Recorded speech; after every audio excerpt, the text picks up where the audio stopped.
అలంకరణకు నోచుకొని ప్రమాణ స్వీకార వేదిక, కేబినెట్ విస్తరణకు మళ్లీ బ్రేకులు పడతాయా? ఏప్రిల్ 3న మంత్రివర్గ విస్తరణ జరుగుతుందా, జరగదా? సామాజిక వర్గాల డిమాండ్లని ఢిల్లీ పెద్దలు ఎలా పరిష్కరిస్తారు? మంత్రివర్గ విస్తరణ విషయంలో సీఎం పట్టుదలతో ఉన్నారు. బీసీ నేతల ధర్నా కార్యక్రమంతో కేబినెట్ విస్తరణ సాధ్యమయ్యేనా? లీకుల మీద లీకులు, జాబితా రెడీ అంటూ గాసిప్స్. నిజాలు తెలియాలంటే డియర్ లీడర్స్ మీరు ఏప్రిల్ 3 వరకు వెయిట్ చేయాల్సిందే. సో మొన్న అయిపోయింది, ఇంకేముంది. మన వాళ్ళ పేరేంటండి, విజయశాంతికి ఒకళ్ళకి, తర్వాత ఈ కొంతమంది పేర్లు వచ్చినాయి కదా, విజయశాంతి తర్వాత అదేంటి. సో కొంతమందికి ఇంకేముంది, అయిపోయింది, రేపటి ఒక 4-5 రోజుల్లో మంత్రివర్గ విస్తరణ జరిగిపోతుంది, వీళ్ళే కన్ఫర్మ్ అని చెప్పి కొంతమంది పేర్లు కూడా జాబితా వచ్చింది. మొన్న బాగా ఈ సోషల్ మీడియాలో బాగా తిరిగింది. మన ముదిరాజుకు సంబంధించిన ఒక ఆయనకి, తర్వాత ఈయన సుదర్శన్ రెడ్డికి ఒక ఆయనకి, వీళ్ళందరికీ మంత్రి పదవి రాబోతుంది ఖచ్చితంగా అని చెప్పి పెద్ద ఎత్తున చర్చ నడిచింది. ఇప్పుడు చూస్తే అదేం లేదంట, మళ్ళీ ఇంకోసారి ఆలోచించే పనిలో పడిందంటే. ఎందుకంటే మొన్న చూస్తే మనం ఆ మంత్రివర్గంలో 4గురిలో 2 పేర్లు రెడ్ల పేర్లే కనపడి మనకి.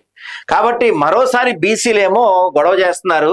సో ఈ టైంలో మంత్రివర్గ విస్తరణ కొంచెం ఆపితే, కొంచెం ఆలోచించి నిర్ణయం తీసుకుంటే బెటర్ అనే విధంగా కాంగ్రెస్ పార్టీ ఆలోచిస్తున్నట్టుంది. ఉగాది తర్వాత తెలంగాణ మంత్రివర్గ విస్తరణ అంటూ ఊహించారు. ఏప్రిల్ 3న కొత్త మంత్రుల ప్రమాణ స్వీకారం అంటూ ఊదరగొట్టారు.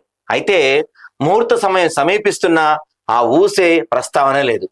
కాంగ్రెస్ నేతల మౌనం చూస్తుంటే విస్తరణ ఏప్రిల్ 3న ఉంటుందా ఉండదా అనే డౌట్ తెలంగాణ పొలిటికల్ సర్కిల్లో మెయిన్ డిబేట్ పాయింట్ గా మారింది. తెలంగాణ కాంగ్రెస్ అధికారంలోకి వచ్చి 15 నెలలు దాటిపోయింది.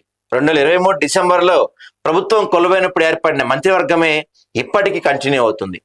లోక్సభ ఎన్నికల తర్వాత పూర్తి స్థాయి మంత్రివర్గం ఏర్పాటు అనే మాట వినిపించింది, కానీ పలు రాష్ట్రాల్లో ఎన్నికలు రావడంతో అది అప్పటి నుంచి కీప్ ఆన్ పోస్ట్ పోన్ అవుతూనే వస్తుంది. అయితే ఆశావాల ప్రయత్నం మాత్రం ఆగట్లేదు. మన కాంగ్రెస్ పార్టీ ఎలా ఉంటుందంటే, ఆఖరికి ఆ సీల్డ్ కవర్ చదివేటప్పుడు కూడా పేరు మారిపోతూ ఉంటుంది. ఢిల్లీ నుంచి వస్తాయి పేర్లు, ఆ సీల్డ్ కవర్ ఓపెన్ చేసి చదివటానికి 5 నిమిషాల ముందు కూడా పేర్లు మారిపోతూ ఉంటాయి మన కాంగ్రెస్ పార్టీలో. హైకమాండ్ ప్రకటించడమే తరువాయి అనుకున్న టైంలో సామాజిక వర్గాలు ట్విస్ట్ ఇచ్చాయి. మాదిగ సామాజిక వర్గ ఎమ్మెల్యేలంతా ఒకతాటిపైకి వచ్చి కేబినెట్ లో చోటు ఇవ్వాలని డిమాండ్ చేస్తున్నారు. మరోవైపు లంబాడా సామాజిక వర్గం కూడా ఈ విషయంలో సీరియస్ గా ఉంది. వీరితో పాటు బీసీ సామాజిక వర్గం నుంచి పలువురు నేతలు మంత్రి పదవి కోసం ట్రై చేస్తున్నారు.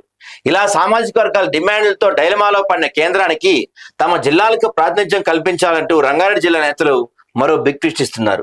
దీంతో మంత్రివర్గ విస్తరణ హైకమాండ్ కు కత్తి మీద సాములా తయారైందని గాంధీ భవన్ నుంచి వినిపిస్తున్న టాక్. ఇలా ఎప్పుడు మంత్రివర్గ విస్తరణ అంశం తెరపైకి వచ్చినా ఏదో సమస్య అడ్డుపడుతూ వస్తుంది. దీంతో విస్తరణ ఆలోచన వాయిదా పడుతూ వస్తుంది. కానీ ఈసారి ఎట్టి పరిస్థితుల్లో కేబినెట్ విస్తరణ పూర్తి చేయాలని ఆలోచనలో ఉన్నారు కాంగ్రెస్ పెద్దలు. అసెంబ్లీ సమావేశం సందర్భంగా ముఖ్య నేతల్ని ఢిల్లీకి పిలిచి మరీ మాట్లాడారంట. సో దీంట్లో మనం వినిపించుకున్న బాగా కీలకంగా వినపడిన పేర్లు ఏంటంటే, రాజగోపాల్ రెడ్డి పేరు వినపడిందండి, సుదర్శన్ రెడ్డి, వాకిటి శ్రీహరి, గడ్డం వివేక్ ఇవ్వాలని చెప్పి గట్టిగా భావించారంట. అయితే ఇందులో 2 పేర్లు, రాజగోపాల్ రెడ్డి రెడ్డి ఉన్నారు, తర్వాత సుదర్శన్ రెడ్డి రెడ్డి ఉన్నారు. పైపెచ్చు రాజగోపాల్ రెడ్డి కుటుంబంలో ఆల్రెడీ ఒకరికి మంత్రి పదవి ఉంది. పైగా ఆ జిల్లా నుంచి ఇప్పటికే 4 మంత్రులు ఉన్నారు. ఇప్పటికే ఉన్న 12 మందిలో 6 రెడ్లు ఉన్నారు. ఎందుకని చెప్పి కొంతమంది బీసీలు కావచ్చు, లంబాడా సామాజిక వర్గం వాళ్ళు గట్టిగా వ్యతిరేకిస్తున్నారట, మాదిగలు కావచ్చు. మరి ఏప్రిల్ 3 అంటే ఇంకా 2 డేసే ఉంది. మంత్రివర్గ విస్తరణ విషయంలో సీఎం రేవంత్ రెడ్డి గట్టి పట్టుదలతో ఉన్నట్టు తెలుస్తుంది. ఏప్రిల్ 3 ఎట్టి పరిస్థితుల్లో మంత్రివర్గ విస్తరణ చేయాల్సిందని ఆయన పట్టుదలతో ఉన్నారంట. రాజ్భవన్ కు వెళ్లి గవర్నర్తో జరిపిన చర్చల్లో మంత్రివర్గ విస్తరణ అంశం చర్చకు వచ్చిందంట. ఈ టైంలో తెలంగాణ బీసీ నేతల ధర్నా కార్యక్రమం మొదలు పెట్టారు. దీంతో మంత్రివర్గ విస్తరణకు అడ్డుపడే అవకాశం అని తెలుస్తుంది.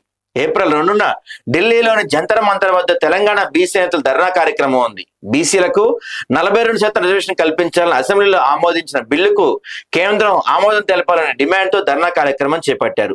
తెలంగాణ నుంచి ప్రత్యేక రైలు ద్వారా ఢిల్లీ వెళ్లి ఉదయం నుంచి సాయంత్రం వరకు జంతర్ మంతర్ వద్ద ధర్నా చేపట్టనున్నారు. ఈ పరిస్థితుల్లో ఏప్రిల్ 3న కేబినెట్ విస్తరణ ఎలా సాధ్యమైన ప్రశ్న కాంగ్రెస్ ముఖ్య నేతల్ని ఆలోచనలో పడేసిందంట.